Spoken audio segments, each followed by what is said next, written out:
Alright, good morning guys. What's today's date? It is Thursday 19th. Today is Thursday the 19th in the year of our Lord. Okay, so we're going to talk about two things real quick, right? One, we're going to talk about Spuds, because apparently we had, is that you? It's like a movie theater. Put it on pause. What's wrong with you? Turn it out.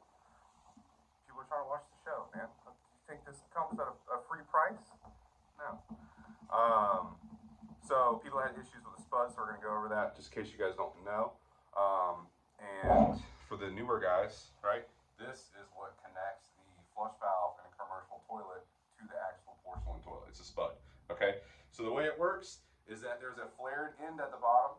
When you tighten down this nut, it slides this rubber piece down, which then opens it up, or I guess rolls it back on itself, and it wedges it between the porcelain so it can't come out. And then vacuum breaker tube, gasket, nut goes on it, locks onto the toilet, water doesn't go everywhere, okay? So when you're tightening, yeah, what's up? Is that for like the disposal of the waste, or is that for the water? This is for the water to then enter to the rim of the bowl to then flush out through the jets and the side ports. So it's the delivery system from the flush mechanism into the actual porcelain, and then it goes away. So the toilet itself, the outlet on the bottom, that's what then drops it into the flame.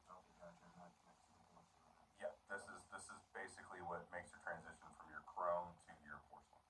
So on this, the way you have to essentially do it is you put it in the hole and you tighten down this nut, and like I said, it drops it down. Well, the problem with that is if you just used it with a channel lock, because I mean I can do it by hand and it'll start going down until it gets tight. If you just do it with a channel lock, there's going to be a certain part of the tightening process when it's tight enough where it's just going to spin. Okay, right? Well, the problem with that is that when it just spins, you're like, okay, well, it's good, it's spinning. It's not. It might be good then, it might not leak, but you got Karen flushing with her foot, and it's just going to pop it off. And I mean, 1.6 gallons is instant, and it just goes everywhere every time people flush, right? It'll spray a whole wall. It gets fun. So this is commonly used for tub drains in a house, right? It's called tub drain ridge. The top of it is the exact size you need to be able to hit these two tines in here, right? So what I do is I put it in like that. It locks in tight, and then I take a screwdriver. Now I have a T-handle, and then I use my channel lock to tighten it up. So that way it doesn't move, I keep it in place, and I just tighten it with my channel lock, right? I'm assuming that's how you guys do it, right? If not, okay, you need it, unless you actually have a Spud wrench that basically it's a reverse vise. I put my hand on top of it and just hold it. Yeah, well, I promise you. To get it off, you can't do that. This will be way better. Yeah, so, when she told me to use that, I use it now every time. Yeah, this has always been my go-to because you can your way, but this guarantees it. You know what I mean? It's just like tightening something that to a 50-pound spec, and you think it's there versus you know it's there. This is the it's there version. So you already have it on your van, so just try it out. I'm sure you'll like it. Even especially getting it off, you'll be like, okay, yeah. Getting it off is yeah, grinder. So now the next thing I want to go over is jetters. Okay, I'm gonna kind of touch on this, but this is really important. With our jetters, okay, we have the ones we make, right? The not the little ones, but the pull behinds, trailers, and then we have the U.S. jetter. And all you guys have seen the big U.S. jetter, right? So that one's kind of on loan for us. The pressure that we run our jetters, does anyone know what it is? 2,800.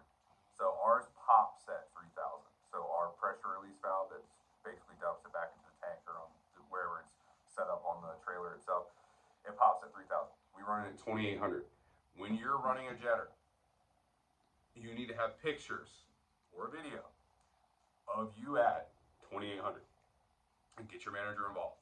Okay, this is going to be at APP how it's like this week's dumpster fire is this, and this week's dumpster fire is this, and then now we're over. Okay, this is the dumpster fire this week. Jetters. Okay, so and Spuds. Spuds not so much. Jetters. Huge conversation about it last night. 2,800. You need to have proof that you're running it at 2,800, and you need to have before jetting. You might as well say after every run, when you're refilling the tank, you need to be running your camera and getting progress photos every time because they're going to be harping on it, and nothing's going to make you more pissed than when you just did it for 4 hours and they're like, "Where's this? I don't have it." They're like, "Do it all over again," and now you're taking an L. You're going to be extremely upset. So go into it ready for war. You know what I mean? Your job is Everyone? Okay, okay, because we stand, when we pee. Okay.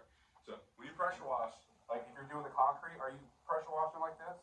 No, dude, you're taking your time, right? You're sweeping it slow, you're cleaning. Same thing with jetter. You're throwing a jetter down the line. That looked weird. You're throwing a jetter down the line. You're throwing the jetter down the line, it's not going to do anything, you know what I mean? So you actually need to take the time to clean it and go slow and do your whole thing, okay? Sometimes it's really bad, but if we have the proper pressure or the proper head, it's actually putting out the water it needs to put out. We take care of our equipment. We take care of our equipment, we'll be in a better spot. Does that make sense? Okay. Now, with our jetters, what PSI are we running around? Huh? Say it with your chest. 2800. Thank God. Okay. So the US jetter is going to be 3,500. Okay. What is it? Okay. What does it pop at? I don't know. You never said. I didn't. Guess. 4,900. 4. Yeah, exactly. Hey! So with our jetters, it just has a relief. With the US jetter, the relief on it has a plastic internal piece that'll actually blow off. But there's replacements on the trailer. But that sounds like we got to fix something. So let's not do that. Make sense? Okay. Any other questions?